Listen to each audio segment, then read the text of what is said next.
Hello, my Aloha tribe, and welcome to the Aloha Perspective, where you get a little bit of something and a whole lot of everything. Happy Monday. I know, it's sad. I even had to think about that. Anyways, I'm all out of sorts this morning. Lordy, I thought this would be a better looking shirt than the green one, but I think I was wrong. I think I was wrong. Anyway, we're here, and today's topic is about, okay, so look, here's the thing. I wrote 2 pages of stuff that we're going to talk about today, and then this is going to continue in tomorrow because there's a thing, like I was reading, right? And I was like, oh my goodness, I never even thought about that and yada, yada, yada. But I wanted to read this first because we're going to hit the new year this year. All right. 2026 is in the line of sight. Good morning, Muddy. So, I wanted to do this show because, I was talking with someone and I'm not sure if I don't want to say who, but I was talking with someone and they were just so down on themselves and their body. And, like it's the holidays and everybody's taking pictures and everything. And it's like, oh my goodness, I'm so fat. And, and I get that.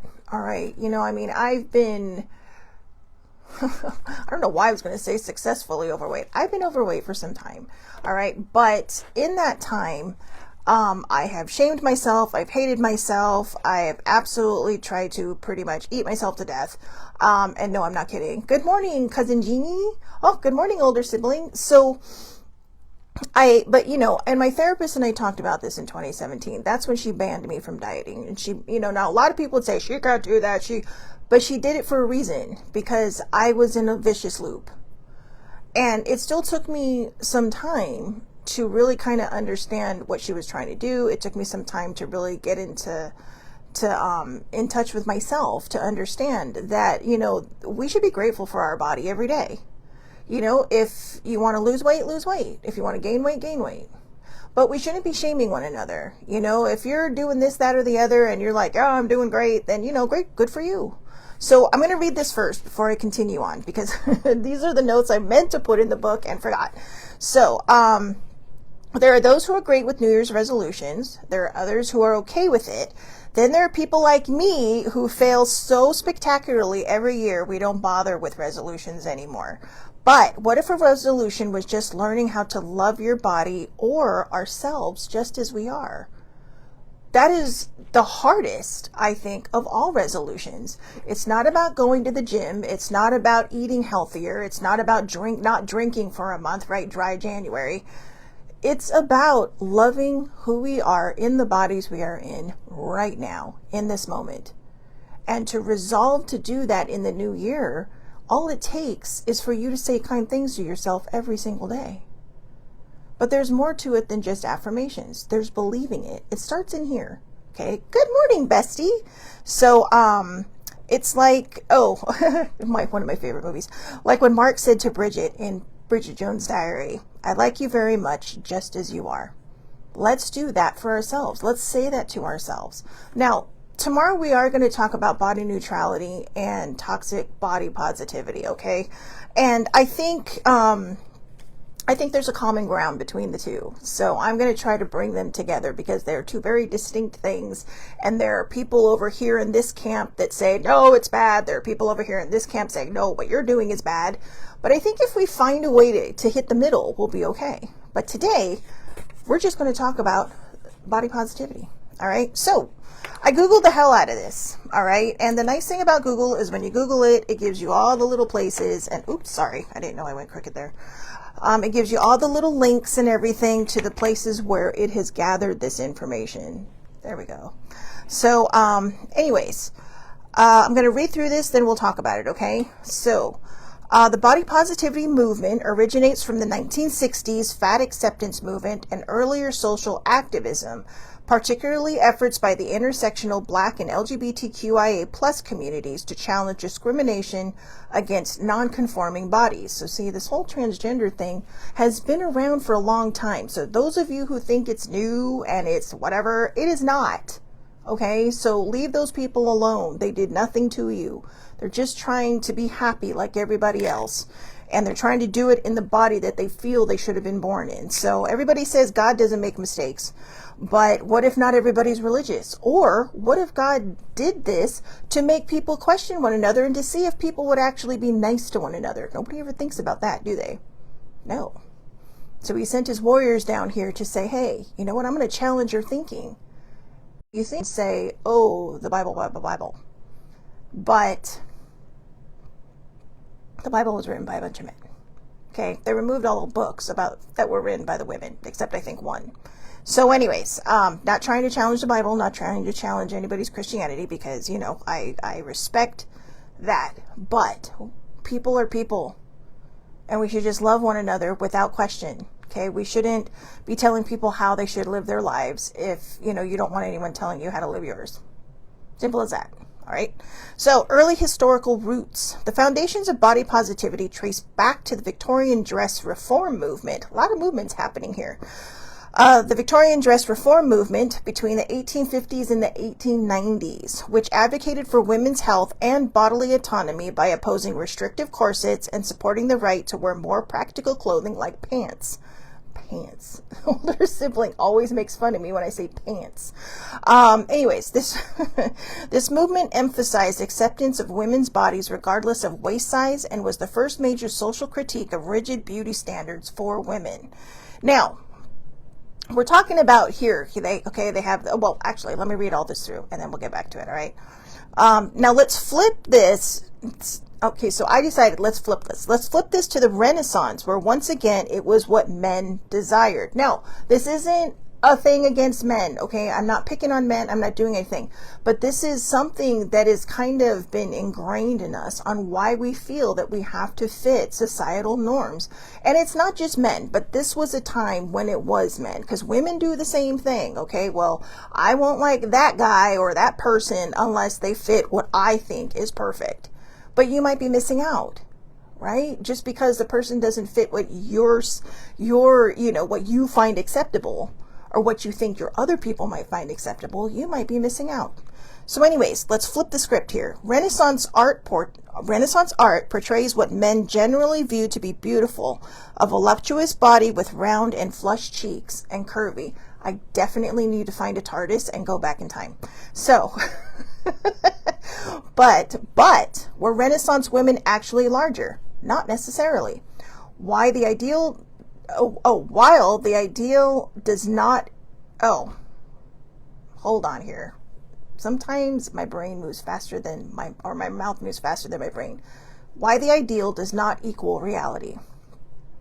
Most people were not wealthy and food scarcity was common. Many women were likely slimmer than the ideal, especially among the working classes. Artists often exaggerated curves to match aesthetics, not real bodies. Beauty manuals even gave advice on how to fatten up to meet the standard, which tells us many women were not naturally that shape. The ideal was fuller, but the average woman's body varied widely depending on class, region, and health. Why fuller bodies were admired? A rounder body symbolized wealth, fertility, health, softness, and femininity. Curves equaled prosperity. So, seriously, nowadays it just, people just feel like they can give you their 2 cents. So I guess that's prosperity, except it's not really 2 cents. Oh yeah, there's my cup. I'm not dramatic, I'm theatrical. I love this cup older sibling gave me. Whew, that first sip got me. It's hot coffee. I know, hot coffee through a straw, but I don't feel like messing up my lipstick, so. All right. So where do we start? Anybody got any thoughts? So like I said, this was inspired by a conversation I had over the weekend. I'm not going to share who because I don't know if I have permission to share who, but they were rather down on themselves about, the pictures and all that stuff. And, I get it. I get it. I saw myself in some of the pictures and I'm like, wow, when I stand up, I look so much more different than when I sit down and everything just kind of squishes together. But then I thought, what, it didn't matter, because the one thing that I found in the picture was this: smiles. And that's what mattered to me. That it didn't matter from the neck down. It's the holidays, okay? There are plenty of time for me to just, get my butt in gear and start exercising. I have a whole list over there of things to do every day.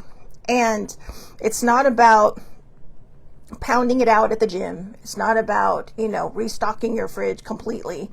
If you want to eat healthier, just kind of integrate it into your life. If you do cold turkey, not a lot of people last through cold turkey. This is why 9 times out of 10, the resolutions don't work, because you're like, I'm going to go to the gym every day. I'm going to be there for an hour. But then, after a month, you're tired of waking up at 5 because it's not your norm. So just, start taking walks. If you want to go to the gym, start at night if you want.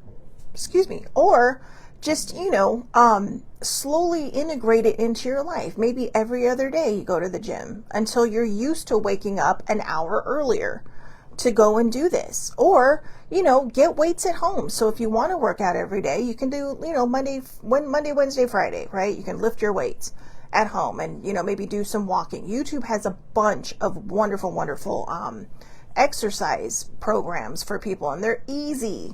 Okay. And that's one of the reasons why I started losing weight. And, and that's just if you want to create those resolutions. But when we integrate these things into our lives, I think it would make it easier than just going, bam, I'm going to do it. And some people can. I'm being honest with you. Some people have that willpower to say, I'm going to do this. I can push through this, but not all of us do. So this is for those of us who don't have that willpower, who don't, who sit there and go, oh, I'm not seeing any results. My scale's not looking any different, blah, blah, blah, blah. Now remember, muscle weighs more than fat. So just because you are not technically losing weight on the scale, you may be gaining muscle. So do the measurements. All right. Now that we got all that out of the way, not everybody wants to exercise. Not everybody wants to make these resolutions that says, I'm going to do this, that, or the other. So why don't we do this? For those of us who hate our bodies or who have hated our bodies, I still have a very complicated relationship with my body, but I definitely love it a lot more than I used to, because I had to learn how to stop putting myself down. I learned self-love, and it's not always easy. It doesn't always work every day, but I do come back around within those 24 hours and say, you know what? It's okay. I'll get there, and when I do, wow.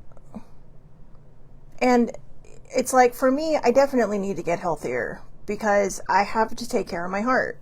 So it's about longevity for me. It's not about fitting into a cute outfit, although sometimes it'd be nice because they don't make anything cute for people my size. Well, they're starting to. People are starting to take pity on those of us who are not skinny. And there's nothing against skinny people, because as we saw with the Renaissance, right? They were the ones looked down on. If you were curvier, if you were bigger, that meant you were more fertile. That meant you were, wealthy. That meant that you ate. That meant that you were healthy. Not necessarily healthy. You have to wonder how many of these people lived to old age. But it also said softness and femininity.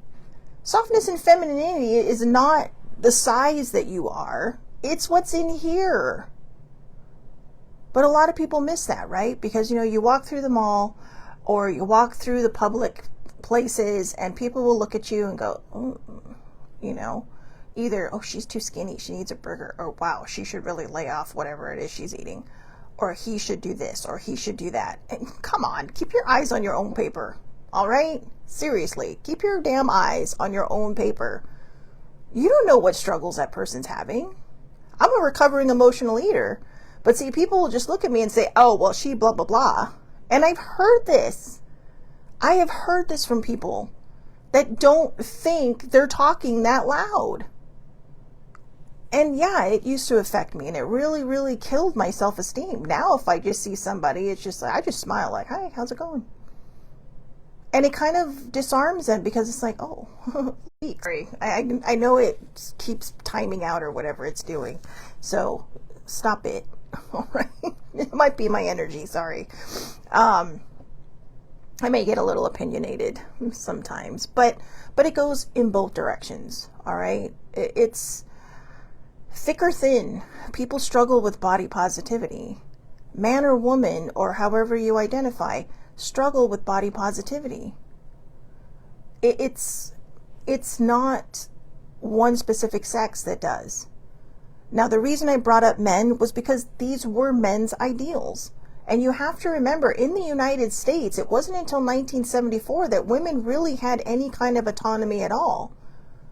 That's when they could start applying for their own credit. That's like in the last 51 years. So before then, they had to really depend on men. And back in the Renaissance days, back in the early 1900s and the late 1800s, you had to depend on men to get somewhere in life. You know, and yeah, you have these women that just kind of, you know, buck the norm, and that's great, and that's very inspiring.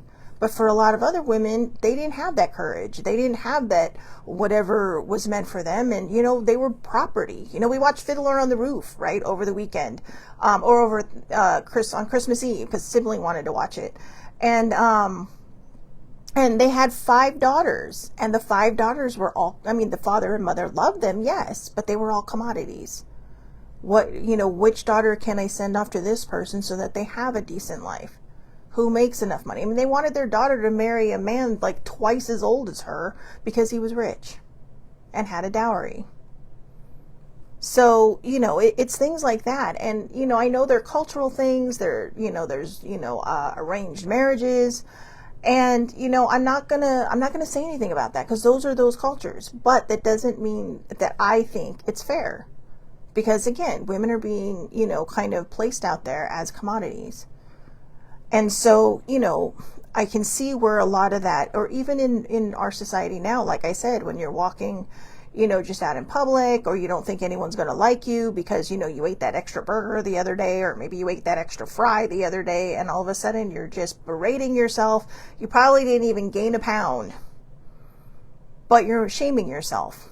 And that's one of the things we need to stop doing, is shaming ourselves. Look, I'm not saying go eat a burger every day, but if you're craving one, hell, go eat it. All right? I'm not trying to promote bad behavior here. Even my cardiologist says you don't have to give up the things you like. Just, you know, instead of going to McDonald's and supersizing it, just get the regular size. So now I eat Happy Meals and I get a toy. So there you go. It's like I get a meal and I get something to play with because I'm a big child. And I'm not going to apologize for that. But I love the toys, okay? And if it's not a toy I'm going to use, I either give it to the kid around me or I give it to another kid, you know, or someone in my family that loves that kind of stuff. So, you know, anyway, what I found interesting was that in the 60s, the fat acceptance movement and earlier social activism were efforts by the intersectional Black and LGBTQIA plus communities. That's interesting. See, always had our backs, and yet, you know, people still like to pick on them. Don't get it. Don't get it at all. But yeah, I can see why the women in the Victorian era, in the dress reform movement for 40 years, were fighting against wearing corsets. Sibling and I watched Meet Me in St. Louis last Tuesday. I love that movie. One of my favorite movies. And yeah, there was a scene where the sisters were getting ready for the Christmas dance and they had to wear a corset. And I'm just like, oh, you know, it's like, and she's like, I can't breathe. I can't breathe. Yes, but it'll help you get somebody. Just like, good Lord. So we are very lucky. Okay. We are very fortunate to be born in an era where we can make our own decisions. We can make our own choices. But when it comes to the body positivity movement, I know I'm talking about what people might think of you on the outside. And I think the reason I'm talking about that, or like, what if they don't like me? Or what if, you know, they don't want me because I'm either too skinny or I'm too fat or I'm not enough or I'm not this or I'm not, you know, this colored hair enough or I'm not this colored eye enough. Fear has a funny way of being a jerk. Okay? Fear will sit there and go, how can I upend this person today? And they'll give you every reason under the sun. Just be yourself. All right? If your person is out there and your person is in your vicinity, they will find you. Regardless. All right? Regardless. And if your person just sits there and says, I don't know, then they're not your person.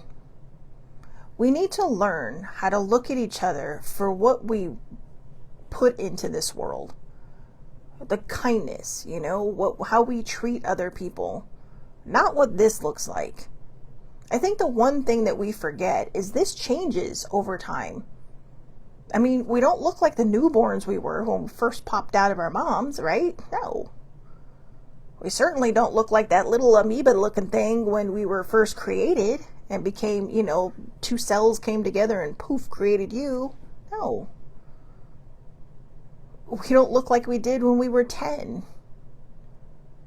I don't look like I did when I was 20, and it's not because I was skinny when I was 20. It's because everything on me changed, including my attitude about me. I hated myself when I was skinny, and I hated myself when I was 20. I didn't really learn how to love myself until probably my late 40s and definitely my early 50s. I'm started getting the hang of it. I'm almost 53, and I'm sitting here going, wow, it's sure taken me a long time. And sometimes we feel like we've been left behind by everybody else because everyone else our age seems to have all their shit put together. But do they? Chances are they probably do, but we don't know. Right? We don't know. Because we're not in their body. We're not living their lives. We're not behind that smile saying, is it a fake it till you make it smile? Or is it a smile saying, wow, I just love life? Or today is a great day. I'm not going to look past tomorrow. I'm not going to look past yesterday. Today's a great day. And that's how we start with loving who we are. Body positivity, or body whatever you want to call it. Okay, because like I said, we're going to talk about that tomorrow. It's just about appreciating who you are, the body you're in, the hair you're under, or if you're under any hair. I mean, if you don't have any hair, who cares? Who cares? I know, it's easy for me to say. I think the point I'm trying to make is that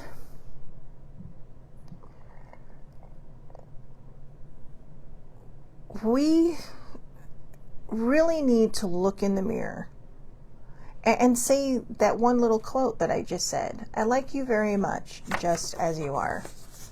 I like you very much just as you are.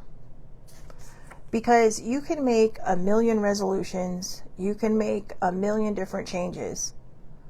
You can lose weight. You can gain weight, whichever you need to do. I have one friend who's trying to gain weight and another person who's trying desperately to lose it, and they're both tinier than me. But you're never going to be happy until you're happy with who's in here. Not what you see in the mirror, but the person that is living in that body. The person that is living under all the skin, all the hair, all the eye colors, everything. You can dress as fancy as you want. You can dress as minimalist as you want. You can wear colored contacts. You can cut your hair. You can dye your hair. You can do all these wonderful things that we have the capabilities of doing nowadays. But when you do these things, when you try to change everything about yourself, ask yourself first and foremost, did it make an improvement in my attitude? Did it make me like myself more for more than just a minute, a moment, a second, a month? Do I feel better about who I am? And if you come back and have trouble answering that question, then maybe, just maybe, it's because you need to fix whatever's in here. If you're hurting, if you've had trauma, if you've just been through a rough time, it can make us feel like we're not enough. And when we don't feel enough, we look in the mirror and start saying to ourselves, we are not enough. Our feelings start reflecting outwards. That's what emotional eating is. It's literally eating my feelings. So, which I did on Saturday when my football team lost. But at least I was honest about it. And because I ate my feelings, I haven't emotionally ate since then. So I'm working through my own emotional eating recovery in my own way. And I think like I said, we have all these different things, right? We have the ideals, we have the societal norms that we're supposed to live by. But are they the societal norms? The societal norm back in 1919 was for women not to vote. Women finally got the vote. I believe it was in August 1920, right? 105 years ago, or was it 1925? Whatever it was. It was in the 20s that women finally got the right to vote. So that was just like 100 years ago. But that was the norm until till women rose up and, some men standing next to them said, hey, they deserve the right to vote. It wasn't until the 60s until black women could vote. The 60s, guys, that was only like 60 years ago. Come on. But those societal norms were challenged as well. So instead of sitting there saying, well, I have to live by societal norms, or this is what the world wants, this is this, that, or the other, just like I said, keep your eyes on your own damn paper. All right?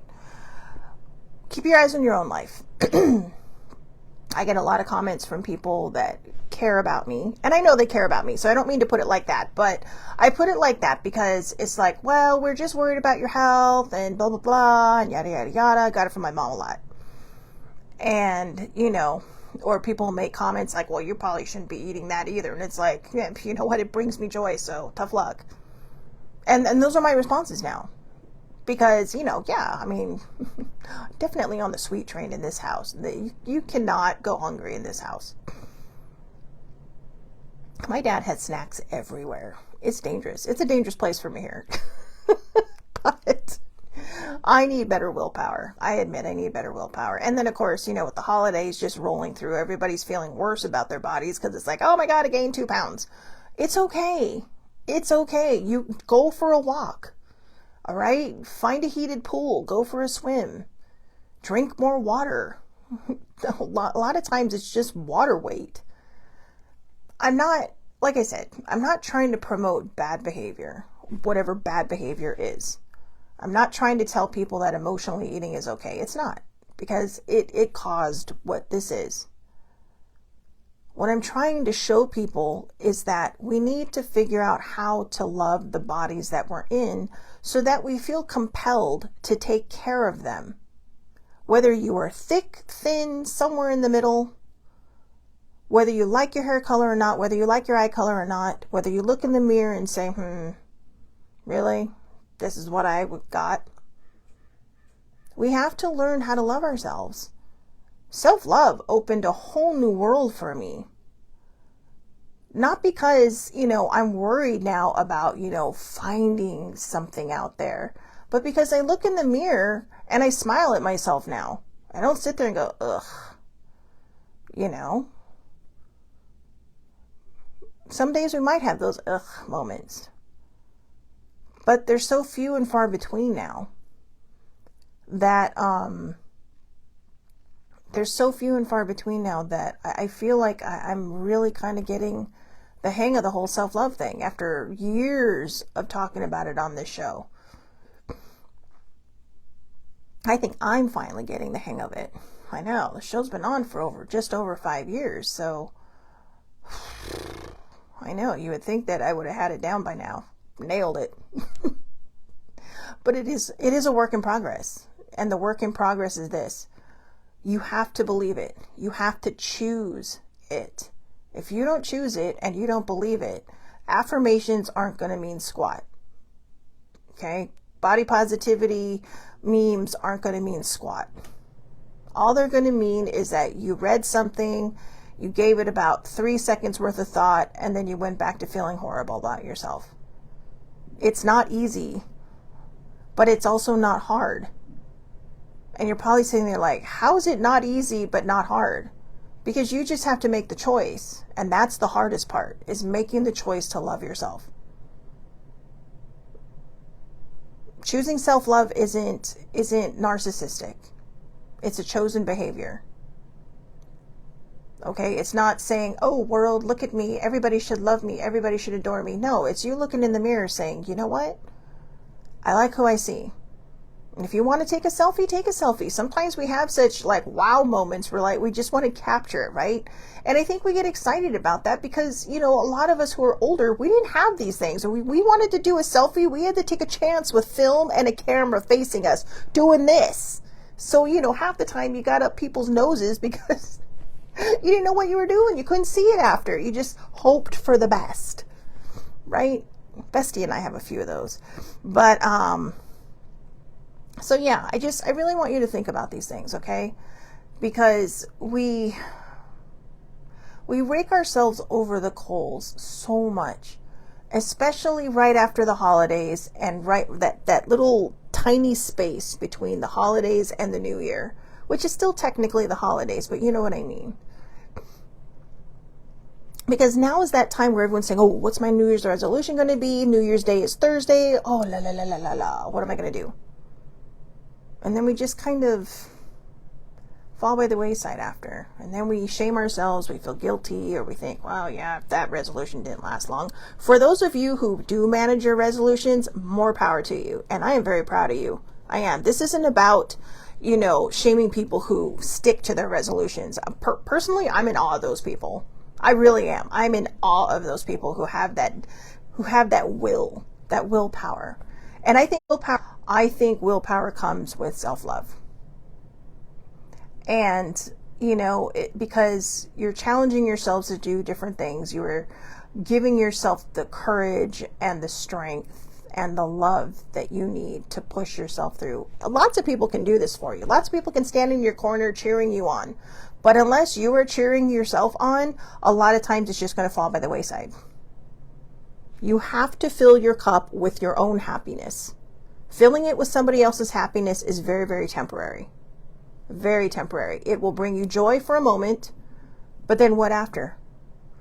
So you have to find things to love about yourself. You have to find things to do for you, to bring you joy, that bring you joy, that you love to do. Maybe it's coloring on your iPad. Maybe it's coloring in a coloring book. Maybe it's writing. Maybe it's journaling. Maybe it's going for walks. Maybe it's photography. Just things that you love to do that bring you joy.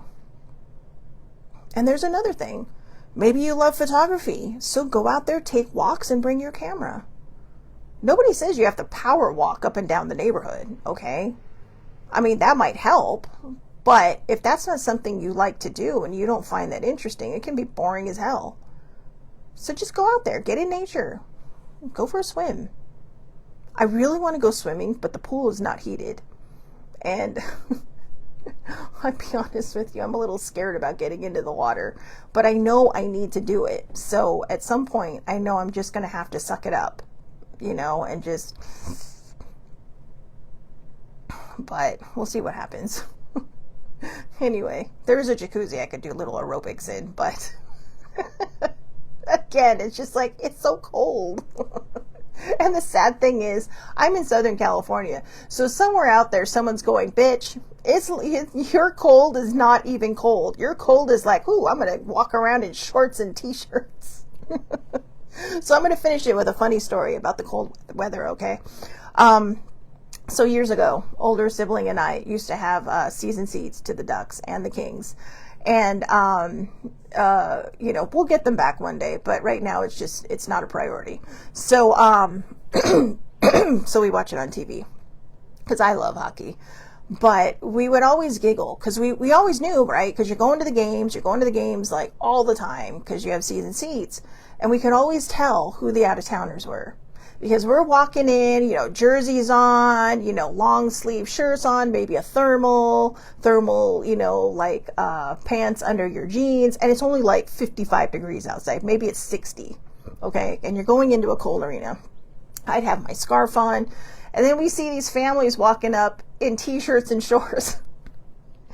And I would just be like, you know, and they're carrying their jersey because a lot of times they would play a certain team before my Ducks their fans are not always nice. I know I can hear sibling going, hey, a lot of them were. All right. A lot of them were. But somehow when you're a visitor, you always manage to find the ones who aren't. So anyways, they were carrying their jersey and I told the guy, I said, you guys can put on your jerseys. You're fine here. But I would just look at them like, oh, you're from Calgary, aren't you? Or you're from Edmonton, aren't you? Somewhere in Canada, right? And they're all, how'd you know? All I would do is just like, look how we're dressed and look how you're dressed, because I know it's probably like, what, 0 degrees today where you live? So they're all, yeah, this weather is so nice. And we're just like, believe it or not, it's actually cold for us. So what can I say? You know, but last night I had my window open. It was 49 degrees. And I'm like, okay, I must be hot flashing, because I was not cold. Either that or I acclimated. I acclimated very well. I love the cold personally. But, you know, because as older sibling puts it, you can layer to get warm, but you can only get so naked when it's hot. So, you know, and our hot is hot. So anyways, I just wanted to finish off with that story. Absolutely nothing to do with body positivity, but kind of just a fun thing that ran through my brain. So anyways, I hope everybody has a wonderful, wonderful day. I hope you come back here tomorrow, because we're going to talk about toxic body positivity and body neutrality. All right. And how they kind of butt heads with one another, but basically they're saying the same thing of sorts. All right. So what works for one may not work for the other. So there's always options. Okay. So again, have a great day. I hope everybody, I hope everybody has a wonderful, wonderful day. I'll see you back here tomorrow, 8:30 a.m. Pacific time, Facebook Live. All lives are public under Shelley Marie Lucas on Facebook. You can also find me on YouTube, where the YouTube grows I plant the seed on YouTube and the tree grows throughout social media. All right. So you can find it everywhere. If you want to start at YouTube, please like and subscribe if you like. One of these days, these will be a little more professional, but for now, they're just lives on Facebook that, I publish. So, I can't believe nobody had anything to say today, though. That kind of surprises me. I was kind of like looking for a great conversation with everyone, and nobody had anything to say. Are you guys all asleep over there?